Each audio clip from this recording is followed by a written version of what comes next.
ये इस वक्त हमारे गांव का मौसम चल रहा है और ये हमारी मस्जिद है, ठीक है, जहां हम ईद पढ़ने आए हुए हैं। ये व्लॉगिंग चल रही है मस्जिद में और वो सामने इमाम साहब जो हैं वो दुआ करवा रहे हैं और ये सारे नमाजी बैठे हुए हैं, नमाज पढ़ के चले गए। अब दुआएं चल रही हैं मुल्क कौम के लिए और अहले इलाका के लिए, अहले इस्लाम के लिए। तो जैसे ही ये दुआएं शुआएं ख़त्म होती हैं फिर सबसे ईद वगैरह मिल के तो घर चलते हैं। ईद मुबारक।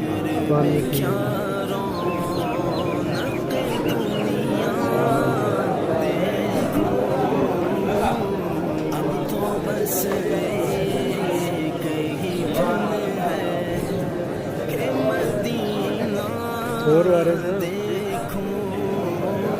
ये जी ईद हो गई है और सब लोग निकल रहे हैं।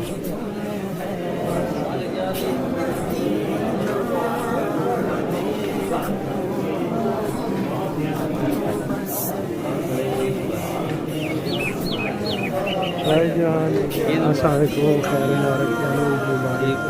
अस्सलाम वालेकुम भाई जी, ईद मुबारक। भाईजान ईद मुबारक। अस्सलाम वालेकुम शादी, ईद मुबारक। अस्सलाम वालेकुम ईद मुबारक। मुबारक। अल्लाह का शुक्र, अपनी सुनाओ सी तंदुरुस्ती।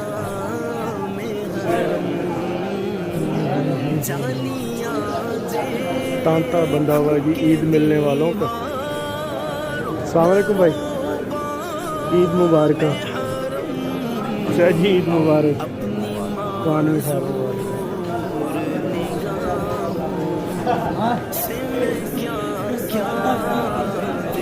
आइए मलिक जी ईद मुबारक। अस्सलाम वालेकुम भाई।